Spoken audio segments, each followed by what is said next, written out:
semoga hari ini kabarnya baik dan sehat selalu untuk kita semua. Aku mau ngelanjutin cerita-cerita, aku mau berbagi cerita. Nah, sekarang cerita yang ingin kubagikan kepada kalian tentang perjalanan aku mengantar bapak ke Sangkal Putung, Palur, Solo. Jadi, waktu itu ketika rumah sakit sudah menyatakan kalau tulang bapak itu patah dan harus dioperasi, waktu itu kita punya satu jawaban bahwa kami tidak setuju karena bapak takut dan mungkin pertimbangan kami bapak usianya sudah tua. Jadi memang secara keseluruhan memang kami semua tidak setuju. Karena kami tidak setuju bapak dioperasi, pada akhirnya kita memutuskan untuk pergi ke Sangkal Putung, Palur, Solo. Jadi sorenya sekitar jam 4:30 kami berangkat ke Palur. Jadi ketika itu kita bawa bapak pakai ambulans dan bapak ditaruh di kursi roda. Bapak pakai kursi roda, terus kursi roda itu langsung diangkat ke ambulans. Jadi selama perjalanan bapak itu di kursi roda. Jadi tidak duduk di kursi ataupun di mana, tapi bapak duduk di kursi roda. Yang mengantar bapak itu kita berempat, 5 sama bapak. Jadi kita berempat, aku cewek sendiri karena aku anak perempuannya. Jadi waktu itu kita berangkat, aku tuh selama perjalanan tuh panik banget, khawatir, karena memang selama perjalanan bapak itu sering ngeluh, jadi sering ngeluh sakit. Waktu itu namanya jalan raya itu nggak ada yang mulus-lus, pasti ada jalan yang rusak, nemuin jalan yang rusak, ceglongan atau mungkin dan yang lain, gelombang-gelombang dan lain sebagainya. Nah, waktu itu begitu baru berangkat dari rumah sampai di jalan raya, itu aja udah jalannya udah gak bagus. Jadi begitu pertama kita berangkat, jalannya itu sudah tidak bagus dulu. Di awal itu sudah tidak bagus. Banyak lubang-lubang, jalan bergelombang. Jadi ketika melewati jalan bergelombang atau jalan yang rusak, bapak itu kesakitan. Karena mungkin bahasa Jawanya itu kekentrok-kentrok gitu ya. Jadi merasakan sakit karena memang belum ditindaklanjuti untuk yang sakit. Nah, kita perjalanan dari rumah sampai ke Solo itu sekitar 3,5 jam. 3,5 jam dan sampai di mana ya? Udah masuk Solo atau mana ya? Lupa. nggak apal daerahnya, daerah mana waktu itu hujan deras banget, pakai banget, koyo disokke itu hujannya, itu koyo disokke. Jadi selama perjalanan itu perasaan itu naknik ya, kalau wong Jawa itu naknik bawa orang tua sakit dan belum adanya tindakan, jadi masih seperti semula sakitnya. Jadi kalau di jalan itu aku cuma bilang sama bapak, Pak, kalau nggak enak digerak-gerakin sendiri. Bahasa Jawanya itu diingsut ke dewi, karena ketika kita yang pegang malah sakit, karena kita nggak tahu bagian mana yang kalau begini sakit, kalau begitu nggak sakit. Nah, waktu itu kakinya bapak pengen ditali karena terkadang kan hoyak gitu ya, horek goyang-goyang gitu kan. Jadi tali, kakinya minta ditali di kursi roda itu sama sini tubuhnya, dada ini pakai selendang gitu, terus ditali ke belakang supaya kalau goyang itu bapak nggak ikut goyang, jadi biar enak, biar tetek gitu. Jadi selama perjalanan dari rumah sampai Solo itu yang ada cuma khawatir dan panik. Dan selama perjalanan itu untungnya bapak tidak buang air besar ataupun buang air kecil. Jadi aku pikir dari rumah itu sudah was-wasnya, duh nanti nek bapak minta buang air besar atau buang air kecil.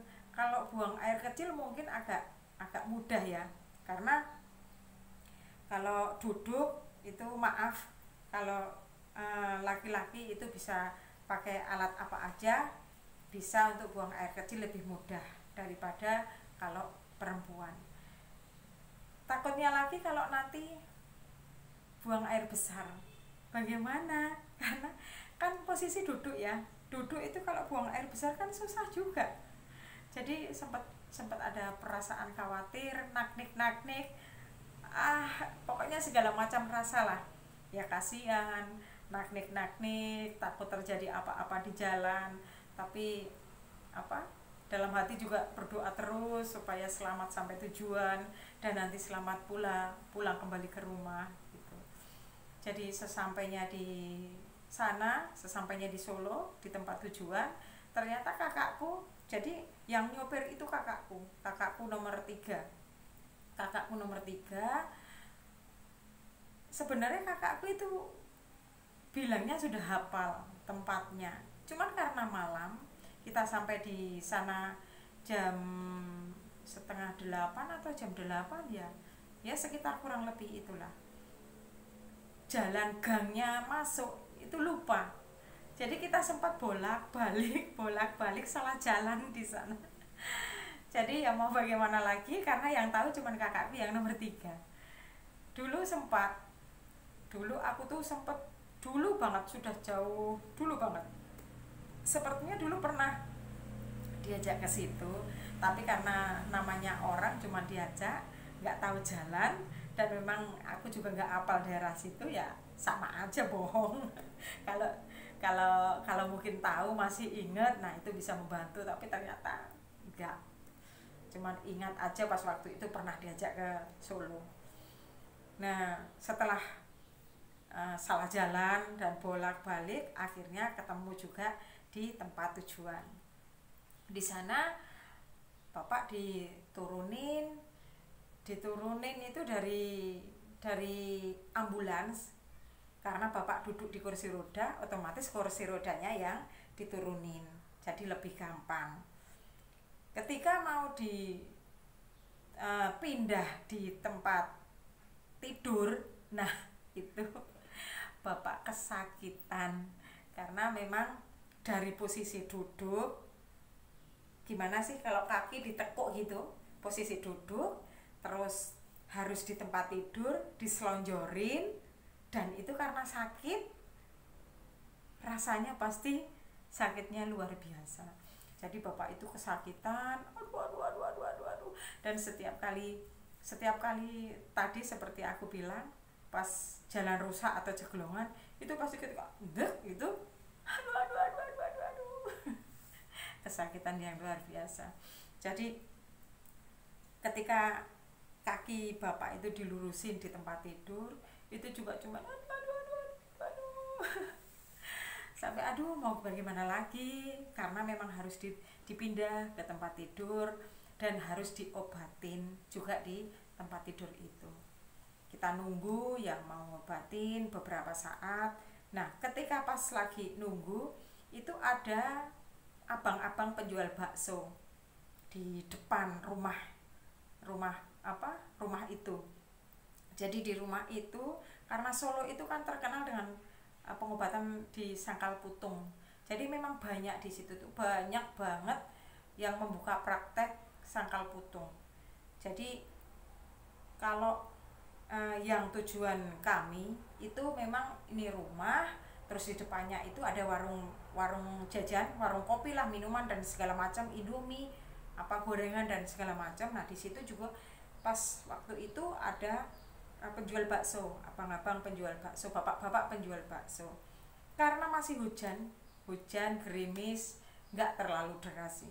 Aku pikir, wah ini kalau hujan-hujan makan bakso enak banget, seger pastinya karena panas, nanti dikasih sambal, mantap setelah perjalanan beberapa jam dari rumah.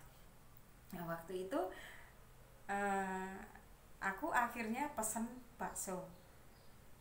Aku ngantar bapak itu juga sama Pak Su, suamiku.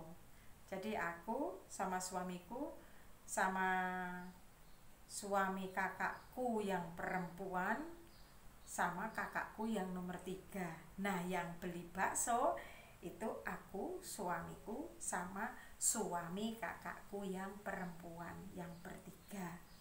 Pesen bakso 3 tanpa mie, karena memang kalau beli bakso itu nggak pakai mie, nggak suka pakai mie. Terus akhirnya udah dijualin sama bapak-bapak tukang bakso, ditaruh di situ, langsung kita makan. Dan ternyata aku berpikir itu kalau bakso di Solo itu kan enak, walaupun dia keliling, walaupun dia nggak bukan yang warung bakso besar gitu kan, tapi di pikiran aku itu udah enak. Enak banget nih, pasti bakso Solo itu enak, nggak pasti nggak mengecewakan. Udah hujan-hujan, panas, pedes, itu harapannya tuh udah di sini tuh enak banget gitu kan. Tapi ternyata apa? Jauh dari pikiran, jauh dari harapan. Jadi baksonya itu nggak enak. Aduh, rasanya tuh kuahnya saja itu hambar, nggak apa ya, nggak ada kaldunya sama sekali. Terus rasa baksonya juga nggak yang enak-enak banget, ya, terlalu biasa banget. Jadi kita bertiga itu makan bakso di situ, aku sama-sama, waduh, wah ini benar-benar kecewa banget, ini rasanya nggak enak gitu. Musnah harapan enak itu udah nggak ada. Lalu kakakku yang nomor 3 sempat bertanya, karena memang kita pesennya cuma 3. Kakakku yang nomor 3 belum pesen bakso nenek arah. Aku bilang udah nggak usah pesen bakso, baksonya nggak enak. Terus kakakku yang nomor 3 itu akhirnya malah pesen Indomie telur. Jadi malah merdeka, malah enak pesen Indomie telur. Rasanya pasti seperti itu, kalau Indomie telur dikasih telur itu malah enak. Jadi kita setelah beberapa saat, kita sampai selesai kita makan, itu baru bapak ditangani. Waktu itu yang nemani bapak di dalam itu aku dan bapak-bapak yang mengobati itu bilang, Mbak, yang nungguin di sini yang laki-laki. Jadi karena mungkin memang karena pengobatannya itu bapak yang sakit di sebelah pangkal paha sini, jadi kemungkinan harus laki-laki yang berada di situ. Jadi aku keluar, terus suamiku sama suami kakak perempuanku yang menemani di dalam, dan kakakku yang nomor 3 wonge itu nggak tegaan lihat bapak nanti kesakitan. Aku pun juga sama, lihat bapak kesakitan tuh nggak tega. Lihat orang yang ditangani dan mereka kesakitan itu aku juga nggak tega. Jadi aku sama kakakku yang nomor 3 di luar, terus suamiku sama suami kakak perempuanku menunggu di dalam dan menemani bapak dalam pengobatan. Jadi menurut cerita mereka kan, waktu itu bapak terlentang begitu ya, tiduran di tempat tidur. Nah, sama bapak yang obat itu langsung kakinya dipegang, cek gitu. Orang di sebelumnya kesenggol aja dikit itu sakitnya sudah luar biasa. Nah, itu sama bapak yang obat itu langsung dicek gitu, langsung digini, langsung ditarik, tek. Jadi mungkin karena sendinya ini sendinya kan begini, nah mungkin ini agak berubah atau owah cara basa Jawa nih. Nah, itu mungkin misalnya harusnya begini, punya bapak itu begini, langsung dikembalikan seperti semula. Jadi owahnya itu dikembalikan semula. Jadi itu memang sakitnya juga luar biasa. Nah, habis ditarik itu dan diluruskan kembali, diperbaiki seperti semula, dikembalikan seperti semula, lalu kami bilangnya itu dispalek itu ternyata di dalamnya itu kapas dan di luarnya itu pakai kardus tebel itu loh, kardus bungkus, kardus coklat itu loh. Bungkus apa itu, bungkus segala macam barang itu, terus ditali pakai kain mori. Jadi waktu itu bapak itu di Sepalek itu dari pangkal paha sampai bawah, sampai atas tumit, jadi kaku itu loh, kaku banget dan berat waktu itu. Nah setelah selesai bapak kembalikan lagi di kursi roda, didudukkan lagi di kursi roda, dan akhirnya dinaikkan lagi ke ambulans. Dan yang menjadi satu problem lagi, kalau berangkatnya bapak itu kan bisa duduk seperti kita duduk di kursi roda. Nah waktu itu karena bapak di Sepalek lurus, itu kan kakinya juga harus ditumpangin, nggak bisa nekuk lagi. Nah kita naikkan ke ambulan, aduh ini bagaimana. Nah waktu itu kita berangkat itu dilalah bawa kasur busa tipis, kasur lipat yang tipis, sama bantal 1 atau 2 ya, 2 sepertinya, sama bantal 2. Terus akhirnya bapak tetap di kursi roda dan kakinya diganjel pakai kasur lipat busa itu, ditekuk jadi 4, terus sama dikasih bantal. Jadi kakinya bapak itu lurus dan bapak tetap di kursi roda. Nah waktu pulang, karena mungkin itu baru saja dibenahin, itu ya sakit, masih di jalan yang bergelombang itu masih merasakan sakit. Tapi lama-lama setelah nyaman, setelah duduknya nyaman, mungkin ini juga udah pas posisinya gitu, akhirnya lama-lama bapak nyaman juga. Nah di perjalanan, karena bapak belum makan, akhirnya beli mie rebus, karena memang bapak sukanya mie rebus. Kita makan mie rebus, tapi aku nggak makan, soalnya tadi udah makan bakso walaupun nggak enak, perutnya masih kenyang. Terus akhirnya bapak beli mie rebus sama kakakku beli mie rebus. Bapak tuh mie rebus 1 nggak habis, jadi diparuh lah jadi 2, setengah-setengah, bapak yang separuh. Akhirnya aku mau nggak mau harus ngabisin yang separuh itu tadi yang diparuh sama bapak. Nah kita sudah makan, sudah selesai kita makan, sudah selesai kita istirahat, kita langsung berangkat pulang lagi. Nah sampai di rumah sekitar jam 12 malam. Kita sampai di rumah tengah malam, tapi di rumah juga sudah ditunggu, sudah dipersiapkan yang di rumah. Dan pesan dari bapak yang mengobati itu, memang bapak harus pakai dipan tanpa busa ataupun tanpa kasur. Jadi memang dari sana dipesenin tanpa alas kasur ataupun alas busa. Jadi kayak orang zaman dulu pakai galar. Jadi biar ininya tuh biar lurus kembali. Jadi biar napaknya itu bagus.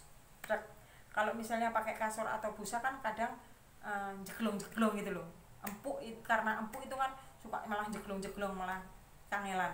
Jadi memang disarankan dari sana untuk pakai dipan yang pakai galar, tanpa busa ataupun tanpa kasur. Jadi itu cerita yang bisa aku bagikan kepada kalian, sedikit cerita, dan mungkin besok lagi ada cerita yang lain lagi, disambung dengan video yang lain juga.